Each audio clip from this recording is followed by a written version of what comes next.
नमस्कार, मी तेजश्री तुमचे माझ्या यूट्यूब चॅनलमध्ये स्वागत करते. जर तुम्ही पहिल्यांदाच हा व्हिडिओ पाहत असेल तर प्लीज चॅनलला सबस्क्राईब करा. तर आज आपण पाहणार आहोत सासूबाईंच्या हातची कटाची आमटी म्हणजे येळवणीची आमटी. आम्ही इथं घेतलं आहे येळवणी. आपण पुरणपोळीसाठी जे हरभऱ्याची डाळ शिजत घालतो त्याचं पाणी म्हणजे येळवणी.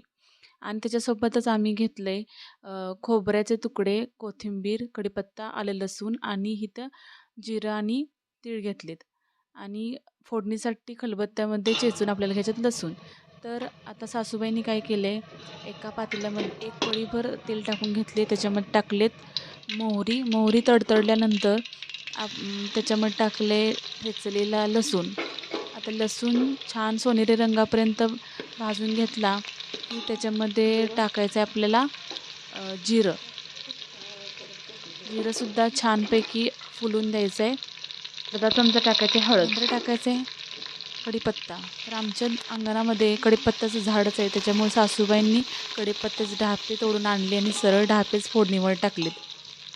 आता ह्याच्यानंतर टाकायचं आहे आपल्याला आपण जे मगाशी वाटण करून घेतलं होतं ते टाकायचं आहे आणि एक 5 मिनिट मसाला आपल्याला भाजून घ्यायचा आहे. आता ह्याच्यामध्ये टाकले आम्ही लाल तिखट मसाला म्हणजे घाटी मसाला, जो आमची सांगली, सातारा, कोल्हापूर साईडला बनतो तो. आता आपल्याला मसाला हलवून घ्यायचा आहे आणि तेल सुटेपर्यंत आपल्याला मस्तपैकी ह्याला एक 5 मिनिट हलवून घ्यायचं आहे.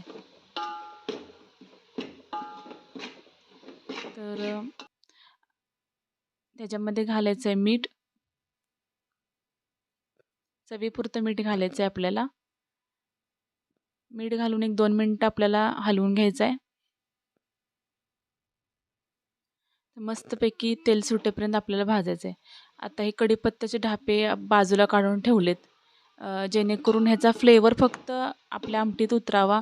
ती पिताना किंवा पुरणपोळीवर खाताना ते तोंडामध्ये येऊ नये म्हणून ते आपल्या ढाप्यात ते काढून टाकायचे. आता तेल सुटलेलं आहे आणि येळवणीचं पाणी आहे ते आपण ह्याच्यामध्ये घालून घेतले. अशा प्रकारे घालून घ्यायचं आहे. आता दुसरंही पाणी घालून घेतोय आम्ही. आता ह्याच्यामध्ये आपल्याला घालायचं आहे गरम मसाला. 1 चमचा गरम मसाला आणि वरून कोथिंबीर अशी भुरभुरून घ्यायचे. आपल्या आमटीला कट बघा कसा सुरेख आलेला आहे. आता ह्याला एक 10-15 मिनटं उकळी आणून द्यायचे. आता तुम्ही बघू शकता ह्याला उकळी आली, खरं ह्याला वरती फेस आलेला आहे. तर हा फेस जाईपर्यंत आपल्याला आमटी उकळून द्यायची आहे. एक 10-15 मिनटानंतर तुम्ही बघू शकता आमटी किती मस्त बनलेली आहे आणि आपल्या आमटीला कटही छान आला आहे. तर आपण आमटी वाटीमध्ये काढून घेऊया. तर तयार आहे आपली येळवणीची म्हणजेच कटाची आमटी. तर रेसिपी जर आवडली असेल तर प्लीज सबस्क्राईब करा आणि व्हिडिओला लाईक करा आणि शेअर करा. धन्यवाद.